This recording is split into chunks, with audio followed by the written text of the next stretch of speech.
Bonjour, aujourd'hui l'Odyssée d'Homère.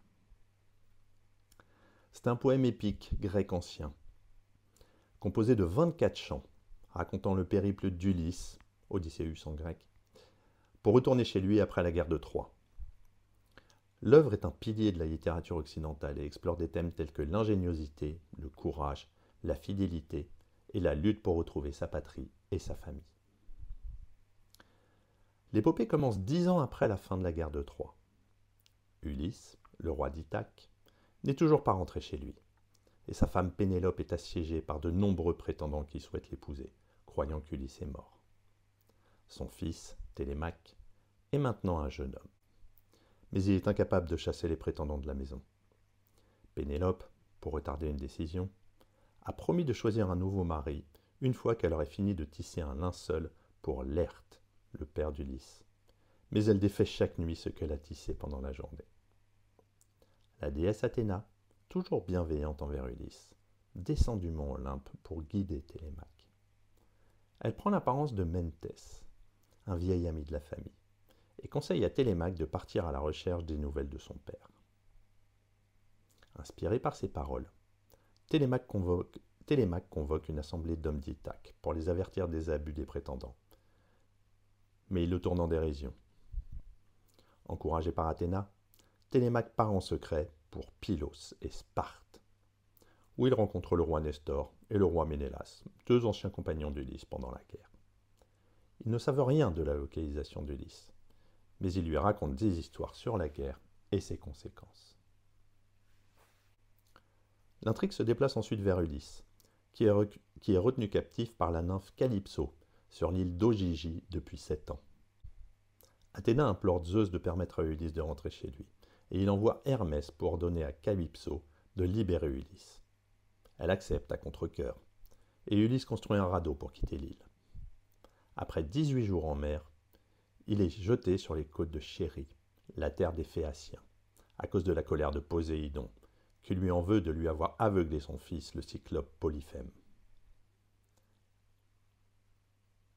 À Chérie, Ulysse est découvert par Nausicaa, la fille du roi Alcinous, qui le conduit à la cour de son père. Le roi Alcinous et la reine Arrêtée accueillent Ulysse, qui reste incognito pendant un certain temps. Lors d'un banquet, le poète Démédocos chante la guerre de Troie, et Ulysse, ému aux armes, révèle enfin son identité. Il raconte ensuite aux Phéaciens ses aventures depuis qu'il a quitté Troie. Ulysse commence par raconter comment, après avoir quitté Troie, lui et ses hommes ont pillé la ville de Sicone, mais ont été repoussés. Ils ont ensuite été emportés par les courants vers les pays des Lotophages, où certains de ces hommes ont mangé des fruits de lotus qui leur ont fait oublier leur désir de rentrer chez eux. Ulysse les a forcés à partir, et ils sont ensuite arrivés sur l'île des Cyclopes. Là, ils ont été capturés par Polyphème, un cyclope féroce et le fils de Poséidon. Ulysse a réussi à échapper au monstre en le rendant aveugle, puis en se cachant sous des moutons pour sortir de la grotte. Cependant, en quittant l'île, Ulysse a révélé son nom à Polyphème, ce qui a conduit Poséidon à lui vouer une haine éternelle. Le voyage d'Ulysse s'est poursuivi vers l'île d'Éole, le maître des vents, qui lui a donné une outre contenant tous les vents, sauf le zéphyr, pour l'aider à rentrer chez lui. Cependant, ces hommes, croyant qu'il cachait un trésor, ont ouvert l'outre, relâchant les vents et les renvoyant au point de départ. Ensuite, ils ont rencontré des Lestrygons, des géants cannibales qui ont détruit presque tous leurs navires, sauf celui d'Ulysse. Après cette catastrophe, ils ont accosté sur l'île de la sorcière Circé, qui a transformé ces hommes en porcs. Ulysse, aidé par Hermès, a résisté à ses charmes et l'a forcé à les libérer. Ils sont restés chez elle pendant 1 an. Puis, Circé a conseillé à Ulysse d'aller consulter l'âme du défunt Tirésias dans le royaume des morts pour savoir comment rentrer chez lui. Ulysse a rencontré les esprits de plusieurs héros morts, dont sa mère, Anticlée, qui l'a informé du sort de sa famille à Ithaque. Sur les conseils de Circé, Ulysse a ensuite évité le chant mortel des sirènes en bouchant les oreilles de ses hommes avec de la cire, tandis qu'il se faisait attacher au mât pour écouter leur chant sans succomber. Ils ont ensuite dû passer entre Charybde, un tourbillon monstrueux, et Scylla, un monstre à 6 têtes qui a dévoré 6 de ses hommes. Finalement, ils ont atteint l'île du Soleil, où ces hommes, malgré les avertissements d'Ulysse, ont tué les bœufs sacrés d'Hélios. En punition, Zeus a détruit leur navire avec un éclair, tuant tous ses compagnons. Ulysse a dérivé jusqu'à Ogigi, où elle a été capturée par Calypso. Les Phéaciens, touchés par l'histoire d'Ulysse, lui fournissent un navire pour le ramener à Ithaque. À son arrivée, Athéna le rencontre et le déguise en mendiant pour qu'il puisse évaluer la situation à la maison sans être reconnu. Ils se rend d'abord chez Eumée, un porcher fidèle, qui l'accueille chaleureusement sans savoir qui il est. Entre-temps, Athéna part chercher Télémaque à Sparte et lui conseille de rentrer immédiatement à Ithaque. Télémaque retourne à Ithaque et se rend chez Eumée, où il rencontre Ulysse déguisé. Athéna conseille à Ulysse de révéler son identité à son fils. Et père et fils se retrouvent enfin et élaborent un plan pour éliminer les prétendants qui ont envahi leur maison. Déguisé en mendiant, Ulysse retourne au palais avec Télémaque. Personne ne le reconnaît, pas même sa femme Pénélope. Il subit les insultes et les mauvais traitements des prétendants, mais reste calme et observe. Pendant ce temps, Pénélope annonce qu'elle organisera un concours d'archerie pour choisir son futur mari. Celui qui pourra tendre l'arc d'Ulysse et tirer une flèche à travers 12 haches alignées remportera sa main.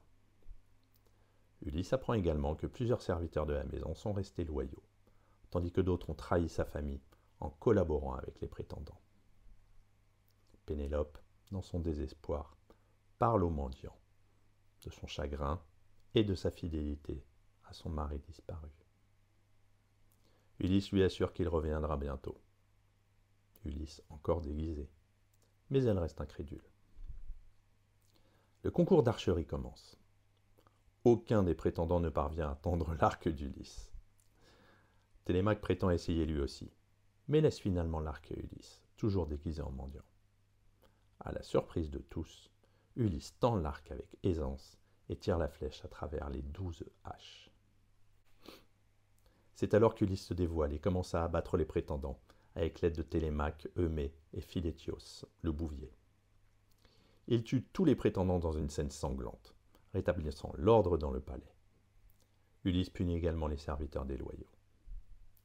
Après le massacre, Ulysse se révèle enfin à Pénélope, qui, encore méfiante, lui fait passer un dernier test pour vérifier son identité.